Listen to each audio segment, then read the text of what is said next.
Superior Tribunal de Justiça julga nesta quarta-feira recursos que podem beneficiar os poupadores prejudicados pelos planos econômicos nos governos de José Sarney e Fernando Collor.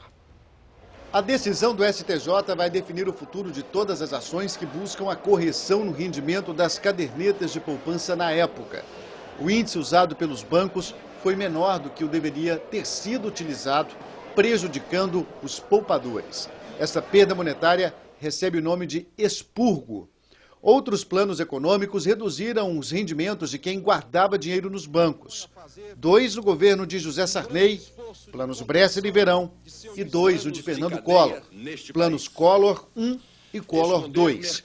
Um dos pontos principais na decisão dessa quarta-feira envolve os bancos, que teriam que arcar com essa diferença no rendimento.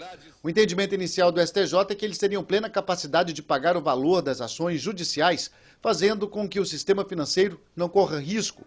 Isso porque, na época dos planos, as instituições financeiras lucraram 7 vezes mais que o valor que elas precisam devolver aos clientes agora. Uma preocupação é com a possível prescrição das ações. Em uma decisão de abril deste ano, o prazo para ingressar com ações civis públicas coletivas foi reduzido de 20 para 5 anos, o que poderia extinguir muitos processos que tiveram início bem depois da instauração dos planos. Bom, e para falar sobre como esses planos econômicos atingiram o rendimento das poupanças, a gente recebe aqui no estúdio o economista Ubiratã Jorge Iório. Tudo bem? Bom dia. Bom dia. Tudo bom? Bom dia. Tudo bem? Fique à vontade, por favor. Bom, Ubiratã, isso ainda vai ser julgado, essa questão, né? Se vai voltar à antiga norma de 20 anos ou se vai prevalecer essa mudança aí para 5 anos. Agora, o fato é, se isso se reverter em favor dos poupadores, quem deveria pagar essa diferença? Seria o governo, que editou o plano, seriam os bancos e, em ambos os casos, eles têm dinheiro? Os bancos e o governo têm dinheiro para fazer esse ressarcimento?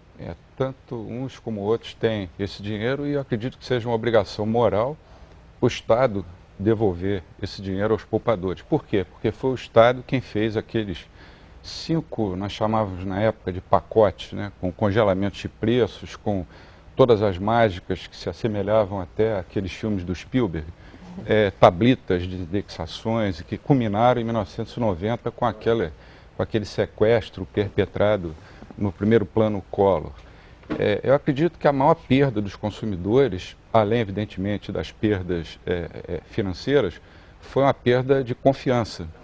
Quer dizer, quando o Estado perpetra ações desse tipo contra os cidadãos e as empresas, na realidade ele está abalando a confiança no próprio sistema institucional. E é nesse sentido que eu vejo que a Justiça deva agir com bastante rigor. Não importa que isso tenha sido feito por governos anteriores. O que importa é que é o Estado que está acima de qualquer grupo que eventualmente ocupe poder. Os cidadãos e as empresas foram lesados e cabe ao Estado ressarci-los devidamente. E esperamos que a decisão da Justiça seja nesse sentido. Senhor Ubiratã, o senhor acha que as pessoas que tinham dinheiro na poupança na época dos planos Bresser, Verão, Collor 1 e Collor 2 podem ter esperança, então? O STJ está receptivo a favor desses poupadores? Eu espero que esteja, porque na realidade o judiciário deve refletir os anseios da população e com qualquer pessoa com quem nós conversarmos, nós vamos ter essa percepção. Houve perdas e essas perdas precisam ser repostas.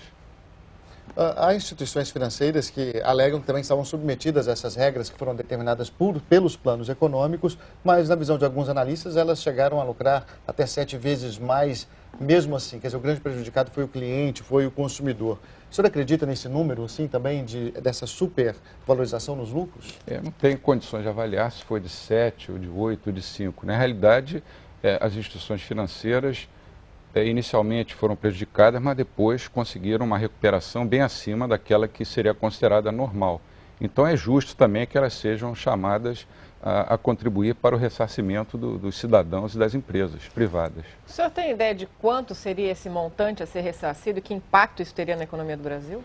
Não tenho ideia, porque já se passaram tantos anos, mas eu posso dizer que não é pouca coisa. É muita coisa e isso precisa ser resolvido imediatamente, porque muitas pessoas naquela época já eram idosas e hoje, evidentemente, estão mais idosas ainda. Então, não é justo que se pague o benefício, vamos supor que se decida pela concessão do...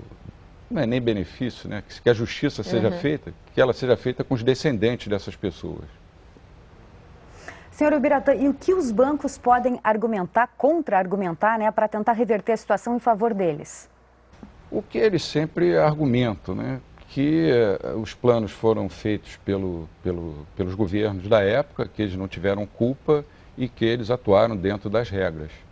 Mas isso faz parte do jogo e cabe ao judiciário colocar em primeiro lugar, acima dos interesses dos bancos, os interesses das pessoas e das empresas. Raquel falou agora mesmo sobre a redução dos prazos, né, das ações coletivas, aí, que foi reduzido de 20 para 5 anos, ou seja, o prazo de prescrição. Né? No entanto, com essa redução, muita gente ficaria prejudicada. Mas se essa decisão coletiva for favorável ao consumidor, mesmo quem não tenha entrado com a ação, ela também recebe esse benefício, justamente por ter dinheiro naquela época? Eu acho que todos os que tinham dinheiro naquela época, em uma ou outra aplicação, devem ter direito a esse ressarcimento, independente de haver ou não entrado com ações nos prazos estipulados. E quanto às ações judiciais, elas também seriam prejudicadas, essas pessoas que entraram com ações individuais, elas também seriam prejudicadas caso seja mantido o prazo para prescrição em 5 anos? Acredito que não. Eu acredito que não haveria grandes prejuízos para essas pessoas. Eu acho que o que importa é que esse prazo não seja alterado, porque seria mais uma forma de se lesar as pessoas e as empresas. Agora, esses bancos, se eles tiverem que ajudar ou pagar parte desse ressarcimento, a gente vê lucros acima de lucros exorbitantes dos bancos. Os balanços, né, divulgam sempre recordes de lucro. Isso poderia interferir na saúde financeira dos bancos? Não.